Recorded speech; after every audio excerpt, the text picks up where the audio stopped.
ልትሞት የደረሰች ዶሮ መስለ እንጂ እናትና አባት ጋር መቅረብ ያለብህ የመኪና ቁልፍ ይዣለሁ ብለህ ዲግሪ ይዣለሁ ብለህ ማስተር ይዣለሁ ብለህ ዲፕሎም ይዣለሁ ብለህ ወይ በሰፈሩ ታዋቂ ሰው ነኝ ብለህ ወይም ቤተሰቡን ማስተዳድረው እኔ ነኝ ብለህ እነሱ ፊት በልጠ መገኘት ሐራም ነው። አባት አንተን የቤት ወጪ ለመጠየቅ አንተን መጠየቅ የለበትም። አንተም የሱ ዕቃ ነህ። ዛሬ የጠፋው ይሄ ነው። አባት በአባትነቱ ካልተከበረ ረህመት አይወርድም። እናት በእናትነቷ ካልተከበረች ረህመት አይወርድም።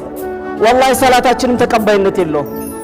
እናት ጃሃድ ታስቀራለች በእስልምና፣ አባት ጃሃድ ያስቀራል በእስልምና። ሊዘምት የነበረ ሰሃባ ፍቀዱልኝ ወደ ጃሃድ እንደወጣ ሲላቸው እናቱ ወይ አባት በሕይወት አሉ ሲሉት አዎ አሉ ሲላቸው ምን አሉት? ሂድና ከነሱ ጋር ታገላሉት። ጃሃድ አልፈቅድልህም ነው ያሉት።